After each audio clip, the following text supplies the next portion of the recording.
you so much for speaking to CNN News 18. Thank you for finding out time to do this interview. So 1 month has passed since the strike on Israel by Hamas. In fact, since last 1 month, the counteroffensive by Israel is also going on. Would like to know from you that when and under what conditions we can expect ceasefire? To be precise, in the last 2 weeks, the Israeli operation is happening, and for the last week it's on the ground. Yes. It's overall 1 month since the attacks, but we waited a few precious days. Yes. We waited because we were trying to get our hostages, our kidnapped, back.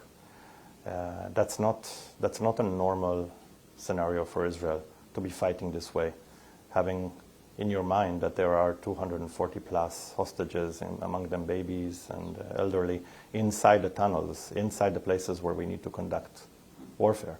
So it was an attempt to do everything we can to try and release the kidnapped, and only after most of these attempts proved empty did we go into an operation, and only in the last week is it a ground assault.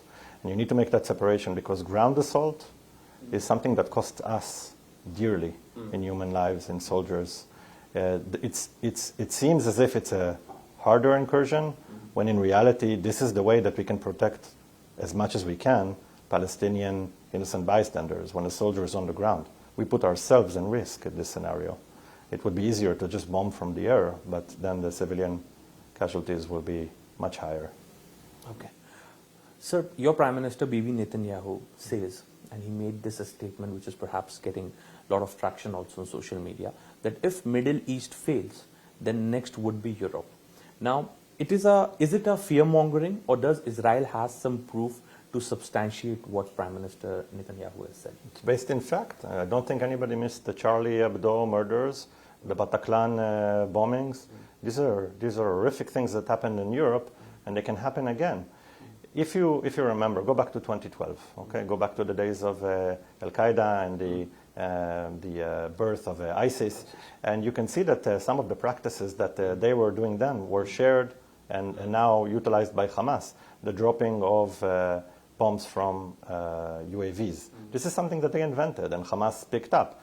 Terrorism, it proliferates, it goes everywhere, and it teaches one another what to do. Think of Euro 26 Mumbai attacks. Think about the shock and awe that they implemented. Think about all the innocent bystanders and the way that they try to terrorize the Indian public and make you afraid. This is what they're trying to do to us. They teach each other. There is no chance that other terrorists will see us backing down and not think that it's a success for terrorism, and then not try to proliferate it into other places. You have a community of Muslims in France, you have a community of Muslims in Germany, and you have a community of Muslims in most of Europe. Most of these people are regular citizens, ordinary citizens, not looking to join terrorism, but there is a hardcore group of radicalized inside them who can potentially see this as a victory and then pick up the act and do the same thing there. My Prime Minister is 100% correct on this. You in India should know this more than anybody else. Whatever is seen in our borders potentially proliferates to your borders too. Yeah. Also, His Excellency, people in many countries, civil societies, academicians, are protesting in large numbers, especially in London, DC.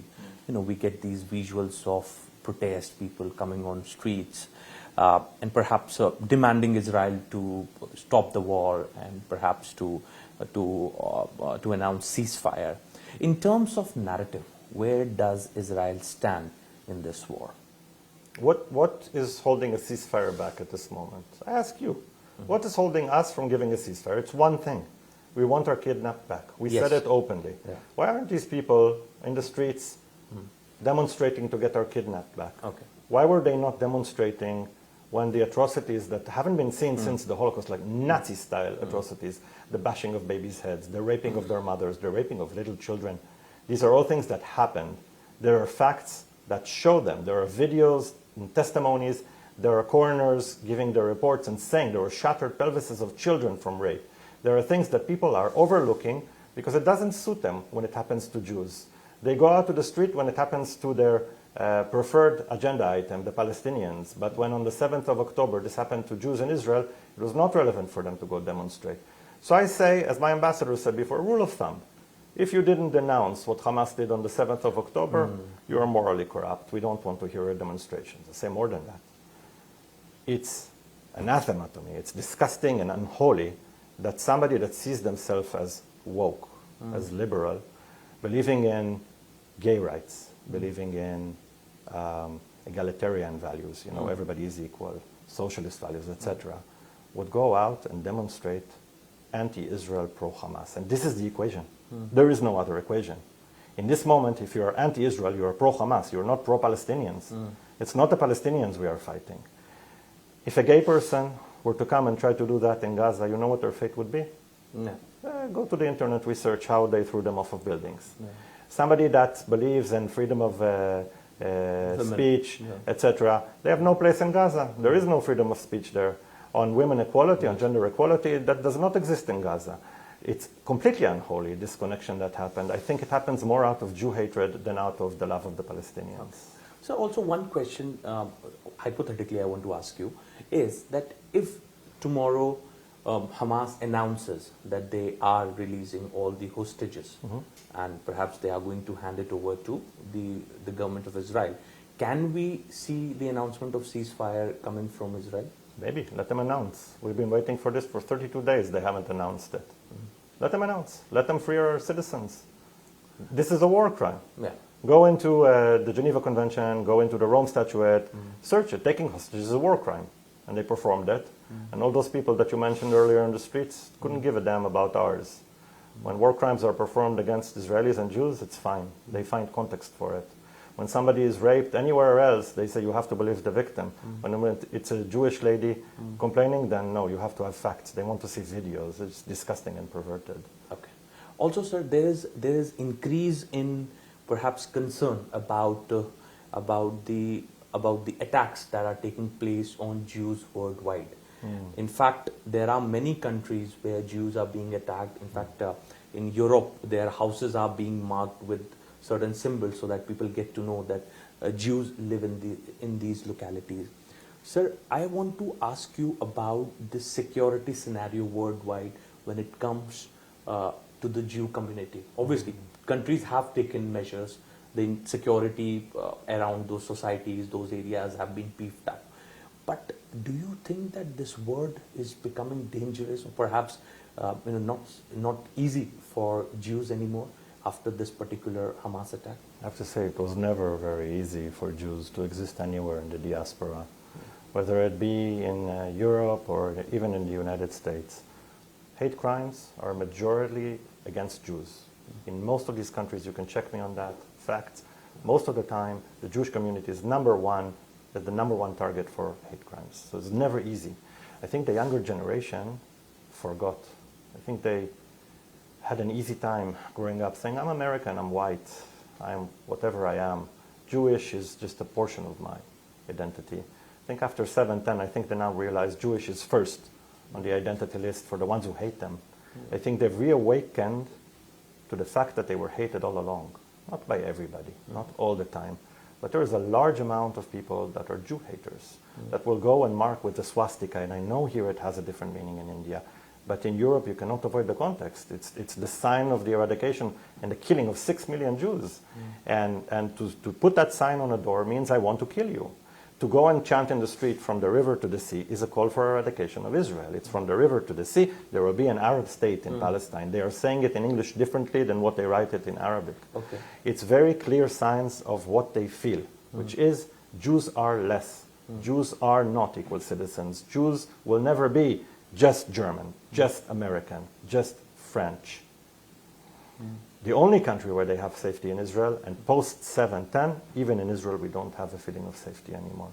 This is the worst portion of the catastrophe of 7/10, that even people in Israel, which is supposed to be a safe haven for Jews, do not feel safe anymore. We will feel safe again after we eradicate Hamas, but nothing else but that will make them feel safe again. But India has always been a safe land for Jews. It has, but you have a very small minority of Jews. Yeah. It's true, and I'm very happy for that historical fact. There was no racism here towards the Jews. This is a singularity. There are a few others, but very rare. But again, the majority of your Jews today live in Israel. They chose to come to Israel from Zionistic reasons, not anything else, not persecution in any way. We'll move back to the geopolitics. Now, there are some reports which are suggesting that U.S. is concerned about shaping future of Gaza. In fact, some reports suggest that Secretary Blinken has asked Mahmoud Abbas, the president of Palestine, to take control of Gaza. How do you look at this proposal if it comes in place and if Palestinian Authority accepts the American proposal of taking the charge of Gaza? It's a bit early to discuss the future of Gaza when we're still in the present of combat.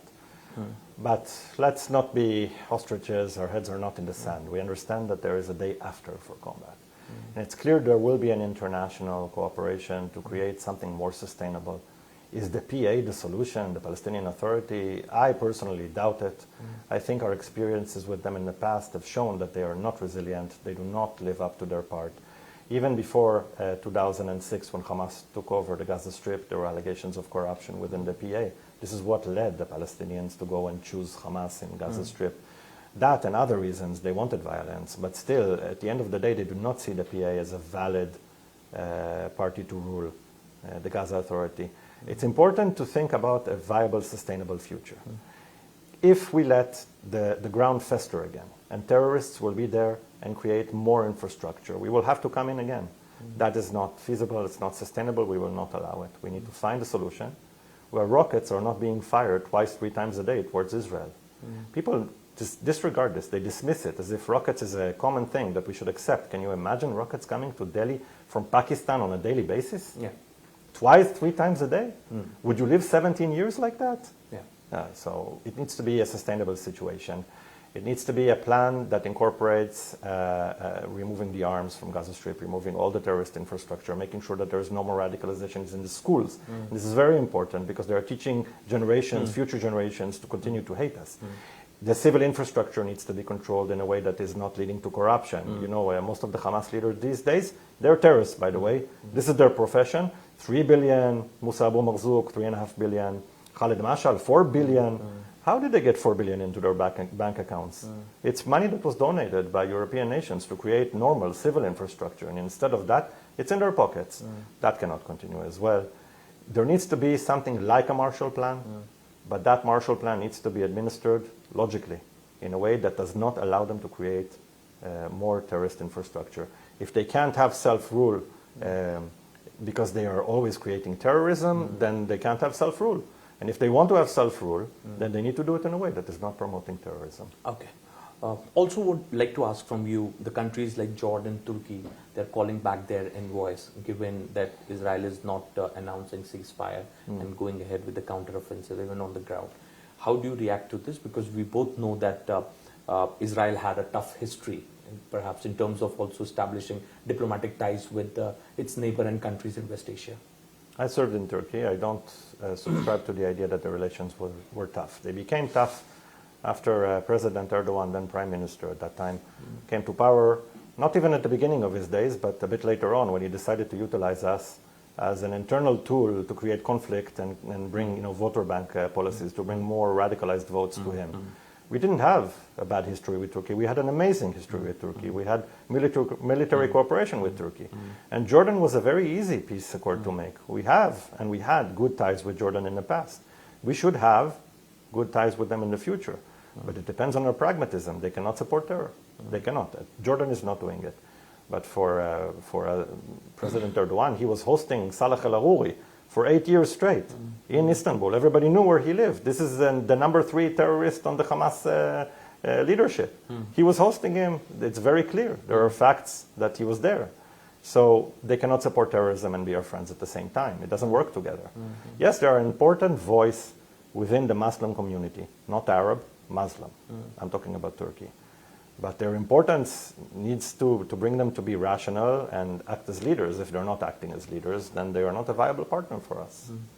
Also, sir, there are reports suggesting that Israel Construction Company has asked for more Indians to come and work in the construction industry of Israel, as a lot of Palestinians have been removed after the Hamas attack. Can you confirm that? And also, can you confirm that on what level the talks are going on between the two countries? We're looking for supplementation of Palestinian workers, not because we have an issue with the Palestinians in large, but during the attacks of 7/10, it was made clear that some of the workers coming from Gaza were passing information to Hamas. The Hamas Nukhba fighters had addresses. They knew if there was a dog in the house. They knew how many children were in the house. This information comes from the workers that were coming from Gaza on a daily basis. Right now, it's a threat. It's something we need to supplant. And if we can do it with India, great, because we have a great cooperation with India and we love the Indian people. So that would be a very good solution. We're working on it. It's not completely finalized, but it's in very late stages, so it should be finalized. So. Okay. Also, sir, how do you see India's role? India has abstained from voting in favor of the draft resolution moved by Jordan. Then India has also stated its position, which is a two-state solution. And in fact, Prime Minister Modi also spoke to the president of Iran.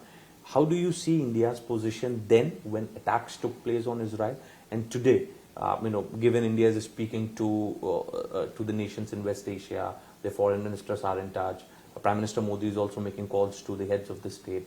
How do you look at India's role?